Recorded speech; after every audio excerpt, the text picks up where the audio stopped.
from Rachel Ann's Country Clips Pet Grooming. Today, all of our information is coming to you from the groomers who care and share. So, today we are going to do a video, and it is going to be the first part one of a 3-series video, detecting health problems in your pet. And this is for groomers and also for pet parents. So hang on, hold tight, and we'll be right back.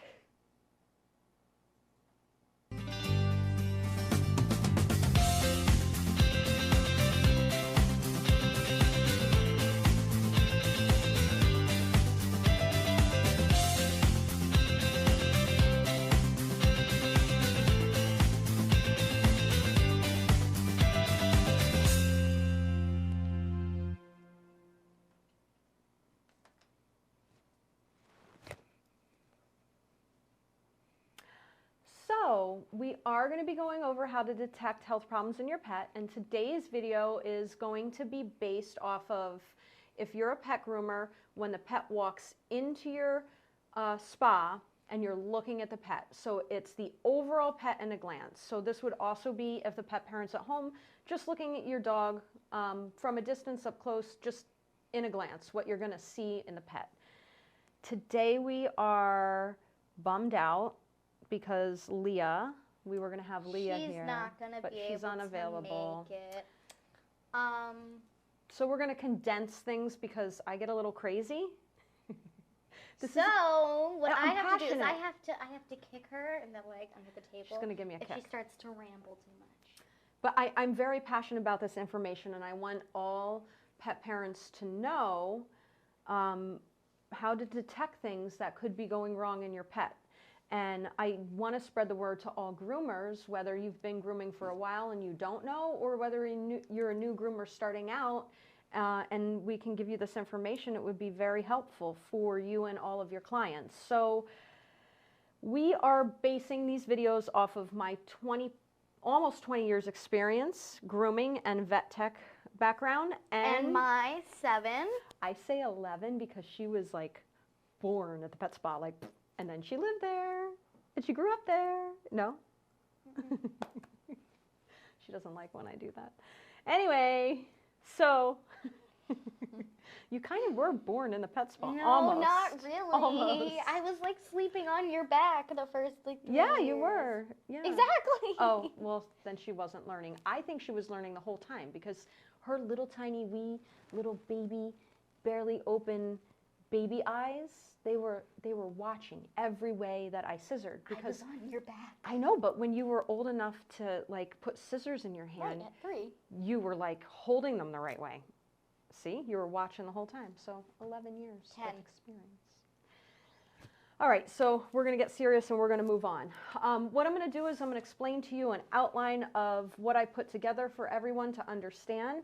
I did get a little bit lost in weight because I am a huge, how do I explain it? Weight is a huge issue to me. It's very important to groomers. Overweight dogs, underweight dogs, but there's more overweight dogs. So I'm going to go on quite a bit about weight and then the other things that you can see. So like when the pet walks in, you're going to see how much they weigh. Are they overweight? Are they underweight? Are they a healthy weight? And then under the weight, if they're overweight, we're going to be looking at joint and bone issues and pain that they can have, lung issues, which can also cause heart issues, trachea issues because they're overweight. They're a slight higher risk under anesthesia, but they're way more, it's not a risk, but it takes longer for them to recuperate from anesthesia, and it's also a longer recovery time if they're overweight. Diabetes and sores and skin issues. So that would be in the overweight pets. And then in the underweight pets, they tend to have a compromised immune system, dull and flaky, itchy, red skin, decreased overall quality of life, and in severe cases, which I have probably only seen one in the pet spa in almost 20 years, severe cases where they're just so skinny for so long that they have some organ issues and stuff like that. So Right. that would be the overweight, the underweight, and then we're going to move forward with, you're going to talk about the gait of the dog, and then we'll talk about the skin and the coat, the mats and the knots, the overall mood of the dog, and then whether they're coughing, sneezing. Hi. Hi, everybody. Hi, Lois. Say hi to Summer. And then we will talk about coughing, sneezing. What else? I think that's it, right? Coughing, sneezing, eyes watering, that kind of stuff. So those are all the things that we sat down and came up with, that if you just look at the dog at an overall glance, you can pick these things out. So we'll get started with the weight. Everybody bear with me here, and I will keep moving forward.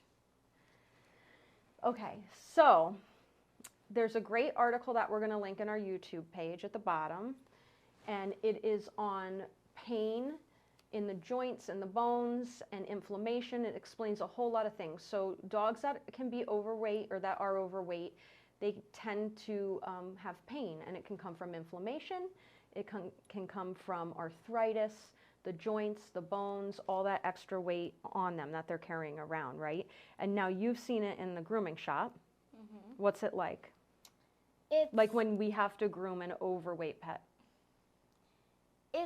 It's kind of upsetting to see almost, because these dogs come in and they can barely stand throughout the grooming. Some of them can barely stand. Some of them are all right, and you know, we just give them lots of breaks, but some can barely stand, and it's kind of you know, it hurts us to see that they're feeling that way, and we do our best to cater to them.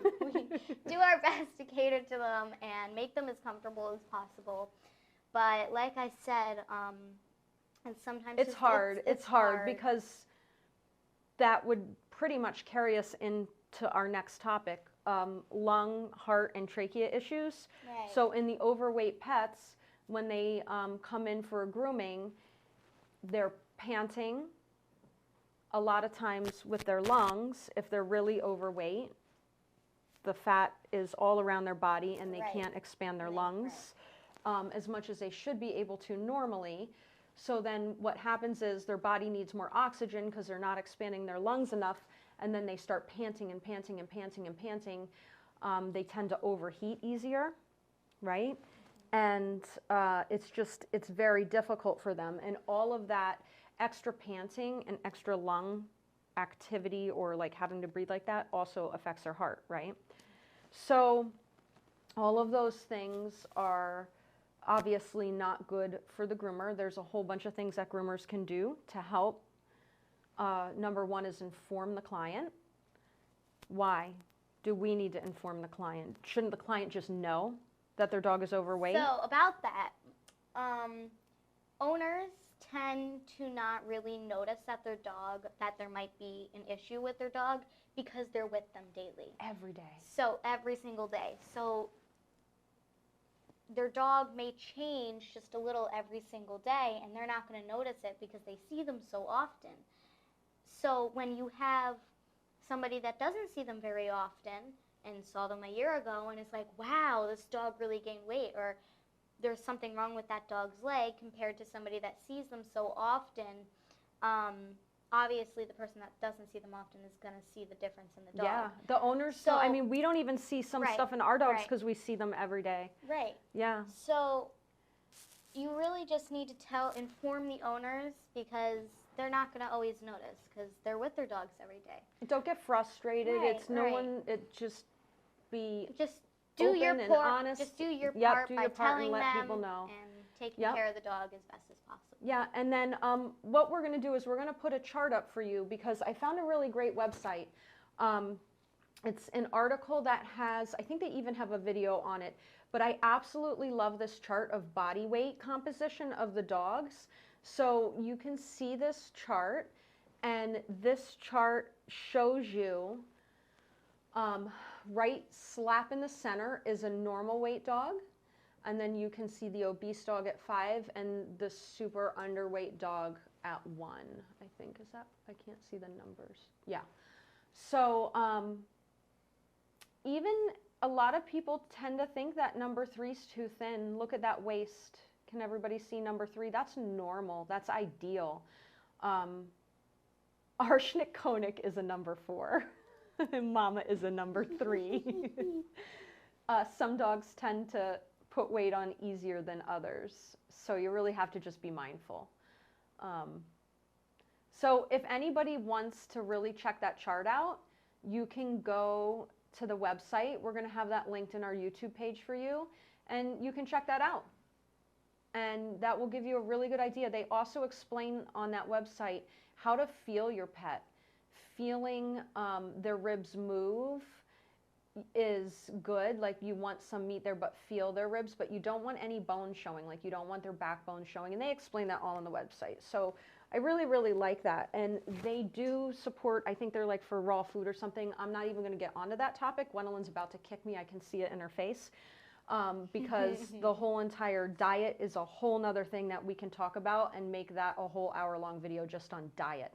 But raw is not the reason why I like that site. It's that all the charts. And then there's another graph, or there's a chart below that tells all of the different breeds. So you can go by breed of what breed of dog you have and approximately what weight that the dog should be. The body composition and the actual size of the dog is going to make a difference in the different weight, but they have average weights of different breeds.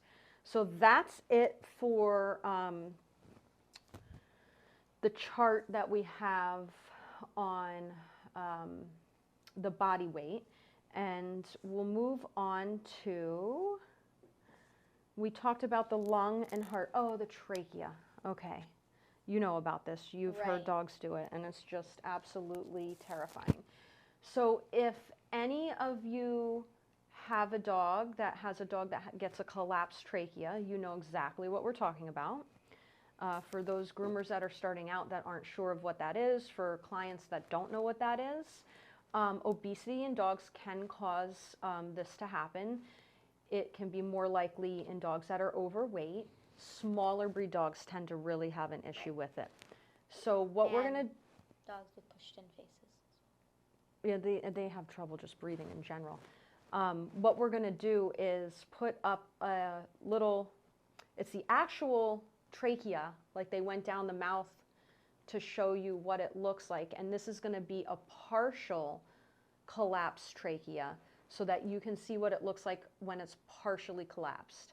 So here's a partially collapsed trachea. That should be a nice round circle, okay? And that is partially collapsed. So this can be very dangerous, because if the dog winds up having a fully collapsed trachea, then dogs can die from that. But just because they have a collapsed trachea, we know tons and tons of dogs that have collapsed tracheas that have perfectly long, normal, healthy lives. You just have to do a whole bunch of things different. So if you're an owner that has a dog that has a collapsed trachea, you'll have a harness on the dog. And the number one thing, if your dog is diagnosed with a collapsed trachea, is that you inform your groomer, your veterinarian, if you go to a new vet, anywhere your boarding facility, right? Anywhere you take the dog, they must know that. And then you always have your dog on a harness, never on a collar. Nothing around their neck. Okay, so that's for collapsed trachea. Now what we're going to do is we're going to play a sound bit for you. And all of this is going to be linked below on our YouTube page, but we're going to play a sound bit for you so that you can actually hear what it sounds like for like a dog that is having, when it collapses part way and they're breathing, because it's a very distinct sound. It sounds almost like a goose. So we'll play that now.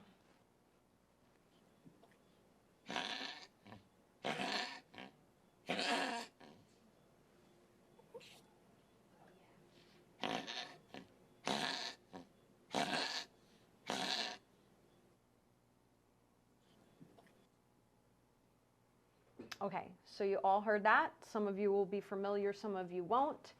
It's not a sound that a groomer ever wants to hear. So what do we do in the grooming shop to prevent that? Okay, So there are many things we can do, and one of the most important is you may have a lead that goes around their neck and then hooks up onto the table. So what you can do is you can take that lead and wrap it around their shoulder. And if there may be more of a dog that's not going to cooperate, whether it's that they are aggressive or that they are super excited, or even if they are just an obese, bigger dog, we put two straps around them, 2 loops, one around one shoulder and then one around the other shoulder. And you just take as much precaution as you can, remembering to never put any pressure on their throat.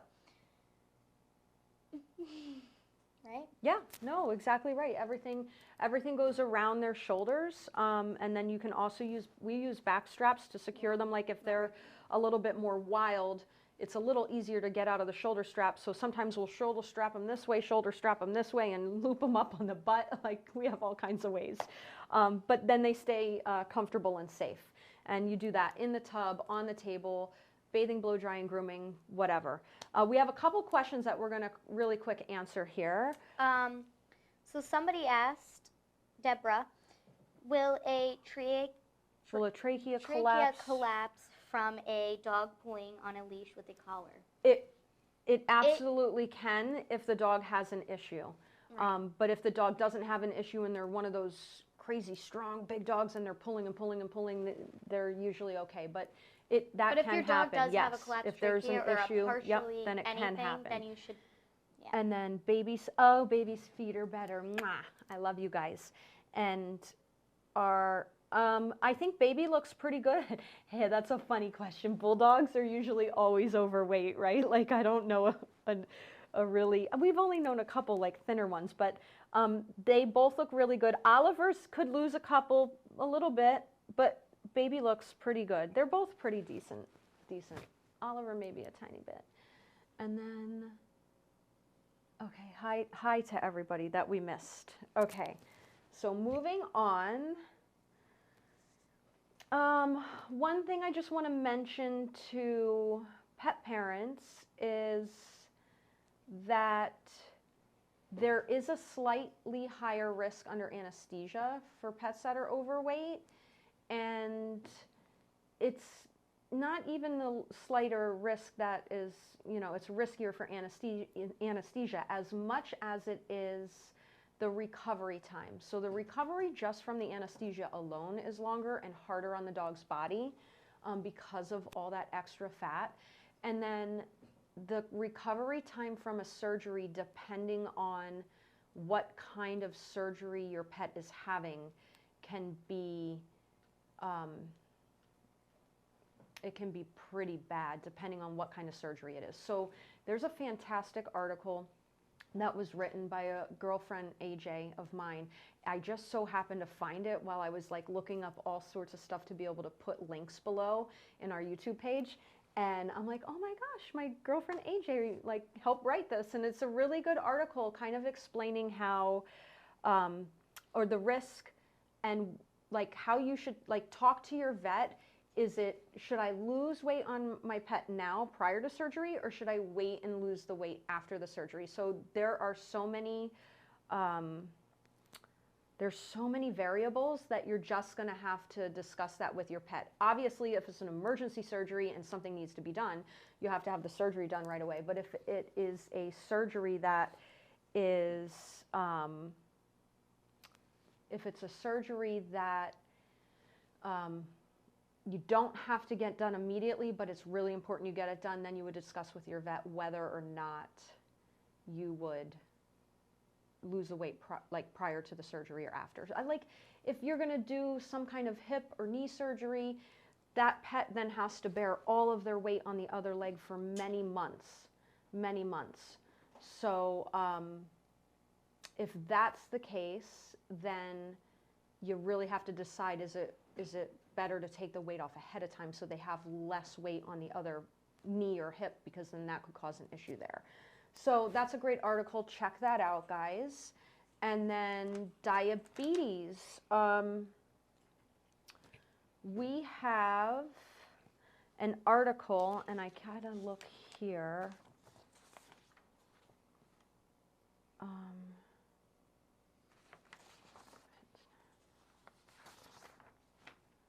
There is an article that is talking about, it's kind of up for debate. Some are saying that obesity is a significant factor in diabetes, which I totally believe, and some places are saying it's not so much, but from what I have researched and found and what I have seen, I do believe it is. And just keeping the weight off, or not allowing the weight to get on the pet is probably your best bet. Exercise, a good healthy diet, and that's the best for diabetes. So there are going to be pets that are going to become diabetic. I know that female dogs are 2 times more likely to become diabetic than males, and it's like on the rise. More and more pets are becoming diabetic. So that's just something to watch out for, because diabetes can cause cataracts. Cataracts can make the dog go blind eventually. This can shorten their life, so you want to keep them as healthy as possible. And then there's some times when the pet is overweight, they can get sores, right? It's like pressure sores from laying, or they'll get little sore spots from like the side that they lay on, and then their skin. There can be big flaps or folds of skin, and inside of that, it tends to stay like moist. It can get infected, it stinks, it's sore, it's red, they lose hair. The private parts on the girls, I don't want to get too graphic, but they go pee, and then it doesn't all get dry, and then they have a lot of chunk or fat around there, and then it's closed. So then that gets, the urine kind of like can burn the skin. So there's a whole lot of reasons why we should try to keep their weight down for skin issues also. Okay, so that was my rant on overweight dogs. And it just seems like the overweight dogs, there are many reasons that... And she could keep going. I know, okay, so there are many reasons that they become overweight besides just overfeeding. But I feel like there's so many reasons why, so many problems that overweight causes in the pet. Just the grooming alone is so challenging. I don't care. I'll work all day long on a dog. I'm super strong, but it's hard for us to watch the pet struggle. And I'm not talking, oh, we, make them stand there for an hour and struggle. We would never do that. We give them breaks. We let them sit. We let them lay. We let them stand. We have to do different things with them. So when we're doing that, it doesn't matter how many breaks we give, how much water we give, how many walks we take to let them go to the bathroom. It doesn't matter what we do to help make that pet feel better when they're significantly overweight. It's just difficult to get through the grooming for the dog. So I'm going to stop there, and we'll move on to underweight pets. Okay. Who's being naughty? Summer's being naughty. Oh, and baby, she's risk if she ever needs surgery, so no more surgery. Yeah. I totally see that and understand, Mary. Okay, so the underweight pet has a compromised immune system, can have a compromised immune system. They usually will.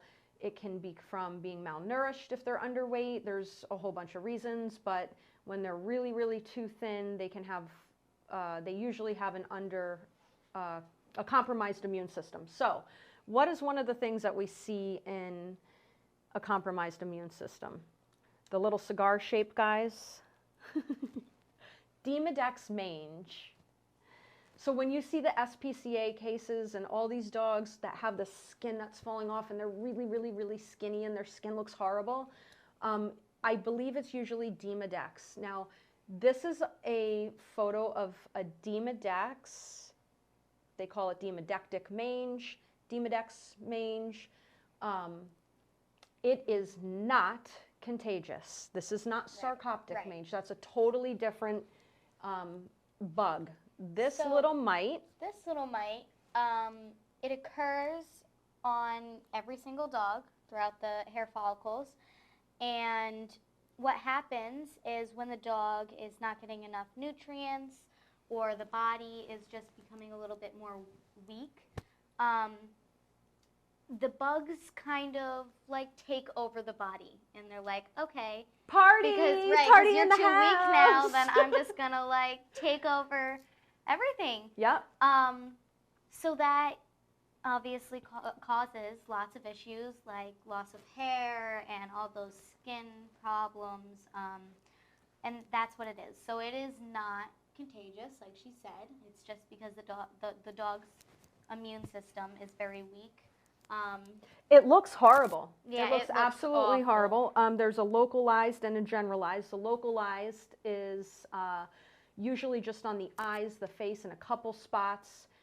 And then the generalized is all over. I actually had a pit bull years and years and years ago with generalized. It's a nightmare. For groomers, you have to know exactly what you're doing, exactly what has to be done, and exactly how to get rid of the product if you're ever going to consider taking a dog in for a client that's going to need shampoos, dips, because if it's generalized, I'm speaking, then you need to know what you're doing, and don't do it if you don't know, because the dips are toxic to humans, they're toxic to dogs, they're toxic to the environment, so you have to know how to handle that. But usually the localized is just a topical, and then both times they would just boost their immune system, get them full of really good vitamins and healthy, and get them, the immune system boosted and get the dog to the correct weight. So that's it for Demodex. Underweight dogs can have a dull, flaky, itchy, red coat, right? Overall appearance can look like that. So if you see a dog like that and they're super underweight, it could just be from being underweight, and that would be from being malnourished. So they're not getting the right vitamins and nutrients into their coat and their skin, and it's causing some issues. Then basically, if the dog's too skinny, too long, malnourished, anything like that, they will have, not a great quality of life, obviously. They'll probably not live as long, and in some very severe cases, and I'm talking severe cases, they can have organ damage if they were too thin, malnourished for too long. But dogs are pretty strong, and they bounce back really good, and they're very forgiving, loving creatures. Oh God, I just love them so much. They're so awesome. So now we're going to go over the last few things, our categories for looking at the dog now that we did overweight and underweight, right? Yeah, we got through it. those She things didn't kick done. me at all. So the gait. Gwendolyn was going to speak to us about their gait. Oh, you know what? Can I do one thing and cut you off, please? Yes. We had, and I think that this is very important for the pet parents and for groomers. I went through the diabetic pet too fast, but we do have a little blurb on what to look for in the diabetic pet, like how to know whether your pet may be diabetic or not. So here it is, and we'll have the information. There's the AVMA wrote this whole really nice thing that I linked to the bottom of our YouTube page. And if Gwendolyn wants to go over that, this is kind of the signs and symptoms of a diabetic pet. Right. So some of the signs are excessive water drinking, increased urination, weight loss, even though there may be increased appetite, decreased appetite, cloudy eyes, especially in dogs, and a chronic or reoccurring infections, not affections. So what you can do as the stylist, if the owner comes in because they're not going to necessarily know these factors, that these may be symptoms or anything like that. And like we said before, the owner is with this dog daily, like so often. So they may not even notice. But they may say something Right, without even thinking right. about it. So they may say something like, oh, Fluffy has been drinking lots and lots of water and urinating a lot, and I think his eyes seem a little cloudy. Is that weird? And you'll know right away, like, those are some symptoms that. Now, would you tell them? You think their dog's diabetic? Now, here's the thing.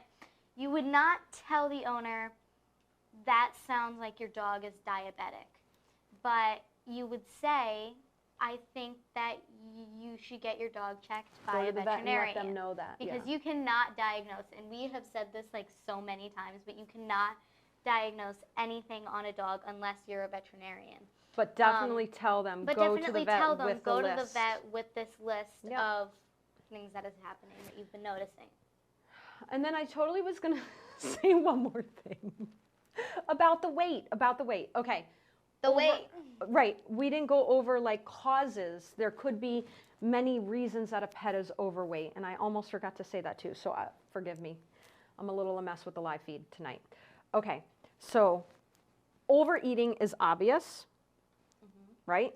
Inactivity, where they're not active enough, is obvious. Here's one that I love. This one. This is for overweight pets or underweight pets. And we have known multiple families that this has happened to, especially fluffy dogs.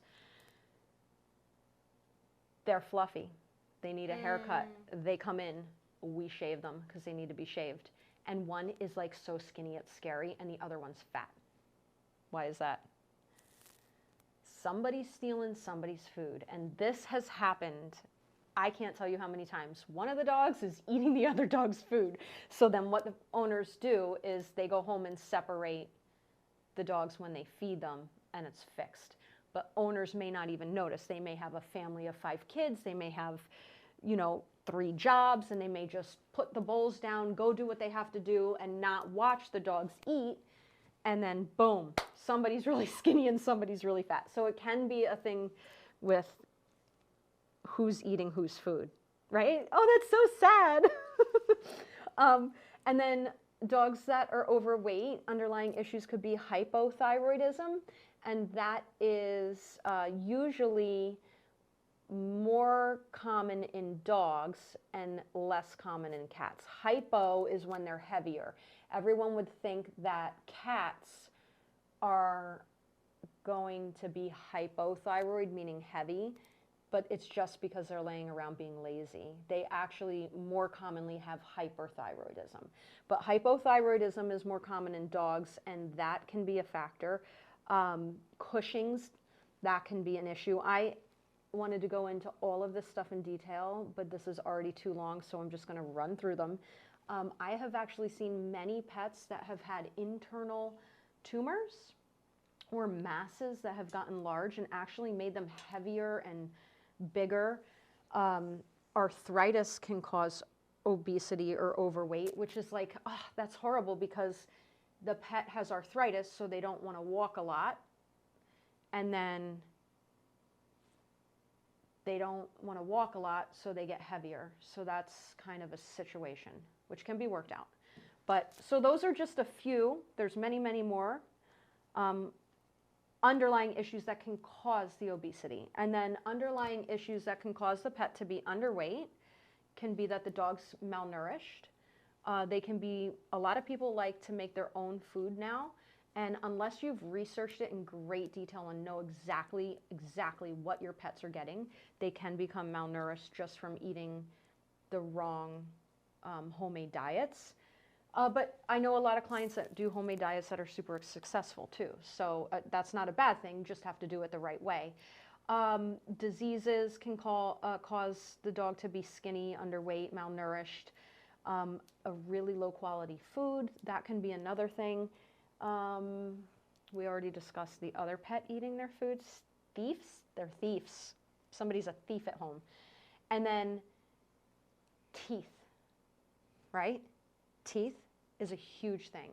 because we will notice this as pet groomers, and this is a great thing for pet groomers to realize, is if you have a dog forever and they have no problem with you touching and holding their face and grooming their face, and then all of a sudden they're freaking out because you go like this to their chin, they have sore teeth or something in their mouth that hurts. So, you know, it could be anything from just bad teeth, mouth cancer, sores, bad gums, so much stuff within their mouth. So if there's an issue, they can often stop eating and don't want to eat as much when that happens, and they can lose weight that way. Hyperthyroidism is really not common in dogs, and when they do get it, it's pretty severe, but that is also a possibility. Addison's disease, gastrointestinal problems like IBD, parasites, and cancer. So, and that's not it. There's so many more. So those are reasons why a dog might be underweight. And I'm seriously going to stop now and let you talk about The gait. the gait. So, the gait is basically how the dog walks. It's their legs and how their system is walking. So, How their system is walking.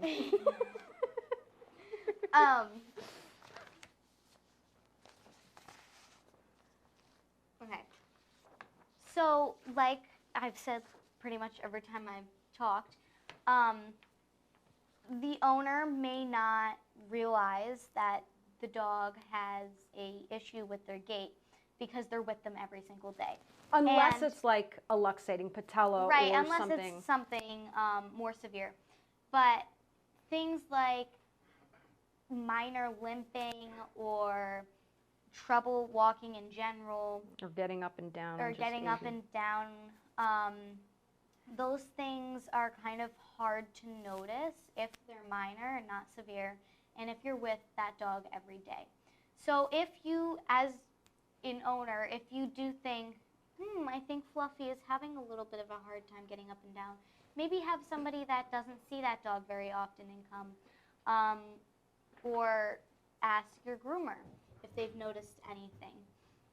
And that's the And- groomer's place, is really, if you're a new groomer starting out, if you're a groomer who hasn't filled your head with tons of informational things on different medical issues and stuff like that, it's time to do it. We really want to help the industry have more knowledge and get better and better. And we are the pet's spokesperson when they come to us. Like, we know them, we know their personality, we know their limp, we know their everything about them. So when we see them over and over, take notes, record everything, and keep that with every dog that comes in, every red spot or lump and bump on each dog, so that we can always tell the owners what has changed, right?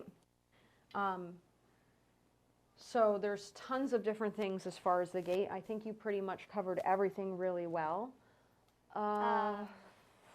Okay. Oh, I mean, we could go into a little detail for groomers about caring for dogs with legs that are hurt. Caring for dogs that have legs. Like how we that are- care for dogs that have hurt legs Uh-huh. or have trouble walking, limping, whatever the issue is. First off, we know exactly what it is because we have the owner find out and have it diagnosed, so we know what we're dealing with. Most, 90% of owners already know exactly what it is. And then once we know what it is, then we know how to handle it. Correct. So it will depend on how we put a dog on and off a table, clip their nails. Everything will depend on what the issue is with the dog. And that's also, we didn't really go over like putting dogs on and off the table, but dogs with legs that are bad, overweight dogs, how do we put them on and off the table safely? We use multiple people. We have multiple people. The table all the way to the table floor. all the way to the floor, multiple people, and we like to have the belly band that's really comfortable and it supports them, and 2 to 3 people depending on the dog's size and their condition. And 1, 2, 3, Yep. lift! And they literally only go this high and they're on Yeah. the table, and there's 2 to 3 people, but it's Leah, who's not here, me, and Gwendolyn. So, good thing she's been trying to get some muscles going there. But no, you're a big help. So that's it. And then because then dogs with any kind of health issue, but especially like bad legs, hips, or overweight, how do we groom them? Like, how do we do the whole process? Either super fast, where we use multiple people through the whole process. And this totally depends on the individual dog. Right. So if the dog is not comfortable with having 2 blow dryers on it, then Perfect example. Then you wouldn't do that. You can't do that. So it, like she just said, it really depends on the dog. Yeah. Yeah, and if they are good with that and you need to get them done, then you get them done as fast as possible with multiple people. That's how we've done it forever. It works great for us. And if they need breaks and they can't handle that, then we do 1 person or 2 people while working, but then many, many, many breaks where they rest and they're on a blanket laying, relaxing. And then they could, some of them be there all day and they get water, they get walked. Snacks, if they're there all day, we'll tell the owners to bring snacks. We don't give snacks, but we'll tell the owners to bring snacks. So that is how we handle dogs with issues with their gait. Now, skin and coat issues. So this is the dog walks in and you can see skin and coat issues, or you're at home and you start noticing skin and coat issues. Here is the thing. There are a million reasons why dogs have skin and coat issues. All right? Many of them are allergies. We have found more environmental allergies than we have food allergies in pets from our clients that have gone to a licensed dermatologist who's a specialist who specializes in skin and coat. We refer people, if there is a pet with skin and coat issues, we refer people or recommend them to a dermatologist because they're going to get to the bottom and find out what is going on. So it really depends on what is going on. There are parasites, there are skin infections, there are hormone issues, there are diseases, there are so many things that can cause issues with a dog's skin that we as groomers cannot even guess. You as clients should not even guess. You can write down what issues you're seeing on your pet's skin and coat, keep it documented for your veterinarian, because what if it's just in the fall? Maybe it's an allergy to something outside in the fall. If it's all the time, did you just move to a new house? Did you tear up your carpet? Like, there are literally a million reasons of, or like what it could be. Even if it's just an allergy, let's say, okay, it is an allergy. There's a gazillion reasons of what kind of allergy it could be. So trying to trial out food when it's an environmental allergy is just like stressing yourself out and the dog out. So we recommend seeing a dermatologist if it's an ongoing issue with a skin problem. The one thing as a groomer that we do is make sure it's not contagious, right? So we have the dog diagnosed prior to coming to the shop if it's a new dog. If it's a dog with an ongoing issue that the client's dealing with and working with their vet, then we have no problem doing it because we know it's not contagious. Right. Matting and knotting, I bet you could tell me about that. Well, matting and knotting is a huge thing in the grooming industry, and I'm pretty sure almost every pet owner and almost every groomer has experienced this with dogs and cats. So owners, the reason matting and knotting tends to even happen in your pets is because the owners tend to miss matting and knotting. They just brush the top. Right. They tend to miss it, and they say they brush their dogs. I believe them. I believe most of them. And we know the liars. We know if you're lying to us. And like most people do actually brush their dog, just not properly. Right. Yep. Because if you just buy a brush, buy a comb, You just start brushing your dog thinking, oh, I got this. This is no big deal. It is not as easy as it seems.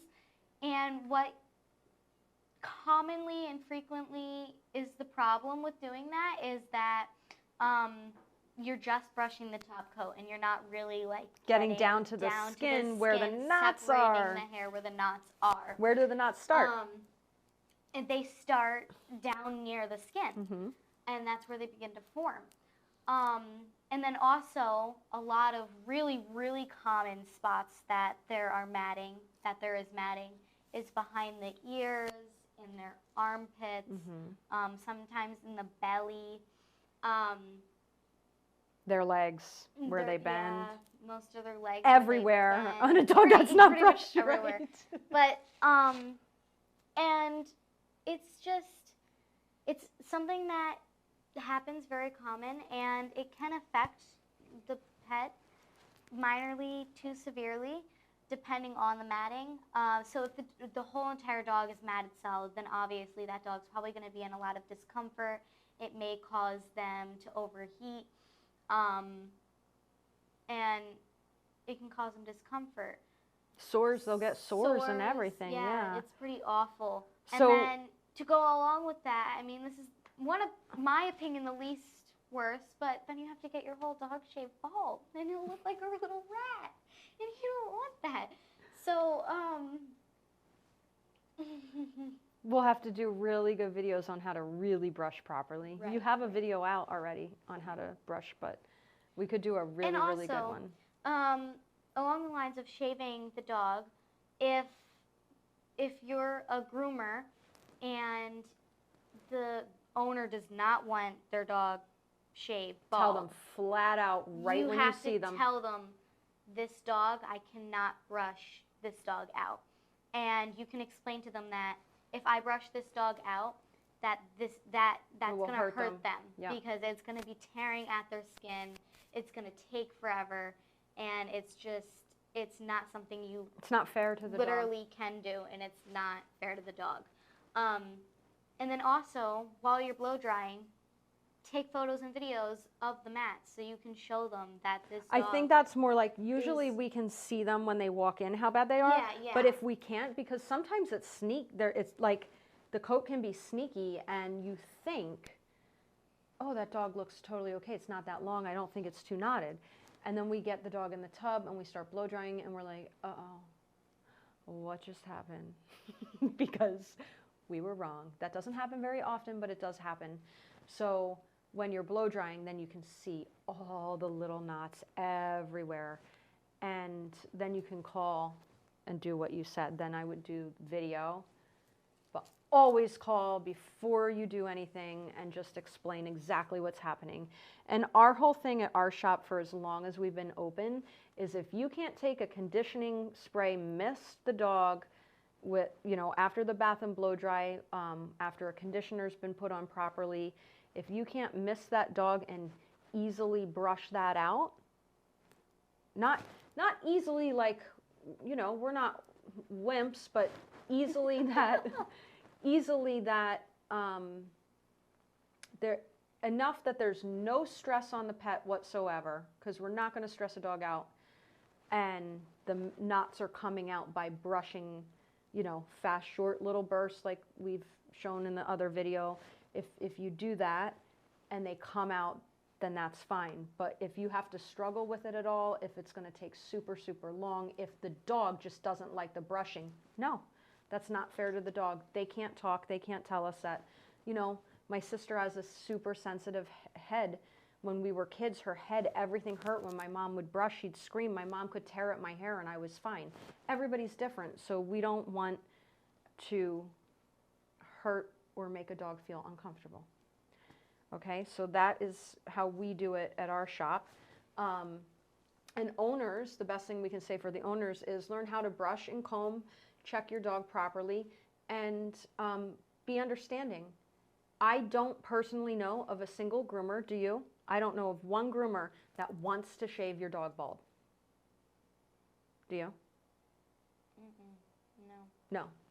I don't know any groomers that are like, let me shave that dog. I don't know any. They're like, oh my gosh, I have to shave the dog. Because we're artists and we want to create beautiful little billboards walking around the neighborhood. Everybody wants their hair cut out there and all that style being shown off. And even in our area, everyone likes short haircuts, but we still give them some style.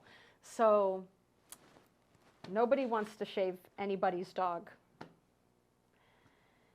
Matting and nodding. Now, all right, overall appearance. I'll make this really fast. If the dog comes in and the dog looks depressed, does not act itself, and doesn't seem right, first question is anything going on? Because I don't want to groom a dog that doesn't feel right. Everybody has an off day. Everybody can have a maybe upset stomach, a sickness. It doesn't happen often. It happens on occasion, but a dog just may not feel right. And it could be for any reason in the world. And if you are an owner and you're not a groomer, if your dog's having an off day, I just had a client the other week show up with her dog, but he threw up on the way there. He doesn't get car sick, or he threw up right before he got in the car or something. And he's not a dog that gets car sick. He just wasn't himself. I said, absolutely take him home. Don't even worry about having him here. Yeah. No. Would you want to feel sick in your stomach and be like, here, or have me be like, here, come here, let me put your chin here so I can do this to your face, and then you have to stand there while I blow dry you or groom you? Like, no, they can't tell us they don't feel good, right? So if the overall appearance of a dog looks a little depressed, not feeling good, just not right, talk to the owner, and the owners talk to the groomer, and just rebook the appointment if you have to, because we want the pets to feel happy and comfortable and healthy in our environment and not feel, you know, we don't want them to not feel well. So that leaves us with the last, I think we're actually on the last thing. I don't think anybody's with us anymore, do you? Probably not. No one's commenting. Okay, so the last thing is, and Gwendolyn's going to go over it, coughing, runny noses, and sneezes. So this is just like the overall appearance. Like you can see them of a coughing pet. and Yeah, you can snotting see and them, sneezing. doing all that. So Oh, she was ill prepared. yeah, I'm sorry I threw that on you. Okay, well, you do know that coughing can be part of a collapsed trachea issue, right? right, yeah. That could be. But it's kind of a different noise. It could be. It could be allergies, not common. It's usually skin allergies, but there are dogs that do cough from allergies. And it could be heart failure. That's a very common one that I've seen many, many, many times. A lot of dogs cough that are going into heart failure. So it can also be a contagious virus. So basically, if you know the owner, know the dog, and they're coughing, obviously that's not an issue. And if you're the owner, you know, you'll inform your groomer. But if we don't know and it's a brand new cough, the owner should not be bringing the pet to the shop. Not even a question. And if you're an owner bringing them and they're coughing, you need to inform of the groomer that prior. But if you don't, expect your groomer should turn you away, that you shouldn't take a coughing dog. It needs to get looked into whether, you know, it's an issue that can be contagious or whether it's a heart issue or whatever it is, an allergy. It just needs to be checked and found out. And then runny nose and Still sneezing is, oh, Lois, we love you so much. So the runny nose and sneezing can be the same kind of thing. Obviously, that's not heart failure, but it could be for a multitude of reasons. So definitely inform your groomer if you're a pet parent to make sure they're comfortable taking the pet on or not, know what's going on. And if you're the groomer, you can talk to any client. Clients are amazing. We have the best clients in the world, right? They're like all family. It's just awesome. And as long as you're looking out for what's best for their pet, and I think our pet parents would agree, Yep. as long as we're looking out for what's best, that's what's best. You know, you can't really say anything else. We're going to do what's best for the pets, So that is everything as far as all of the stuff that we went over. And then next week, I am probably going to seriously consider breaking this up into more than 3. Yep. More than 3 sections, or what you want to call it, series, 3 parts. Because next week we have head to tail. And what I have is the head, the eyes, the ears, the nose, the mouth, the teeth, the neck, the body, the tail, the legs, the feet. So I think what I'll do is I will cut those up into sections because I have now you want to cut them up into sections. I know this was so long. I love being here and I could talk all night about stuff about pets and grooming and pet parents, but we need to organize this better, have it detailed the way I want it, because I had it so detailed I had to break it down last minute because it was way too long. It's still way too long and I missed the details I wanted. So next week I am going to do the head to tail, but I might do 3, I'm looking in the wrong camera, I might do 3 sections on part 2. Like part 2 might be 3 sections. Would that be a good idea? I'm going to look and see how many parts of the body, because I got a lot of stuff. I have so much good stuff to tell everyone. Did you know we argued for like 20 minutes about how many sections we should do? And when she does the live, then she admits that she's going to do more sections, right? All right. Listen, she's a smart kid. I can admit that you're a smart kid. And she's sometimes right. It's on camera. I said it on camera. Sometimes she's right. All right, guys, I want to thank everyone for hanging in. Well, actually, Lois is the only one, and Summer. We love you guys so much. I hope this helped somebody somewhere. We are going to come back bigger, better, stronger, and more organized and detailed with a shorter video for everybody. We live, we learn, right? That's all we can do, is we live and learn. All right? All right. See ya. Goodbye.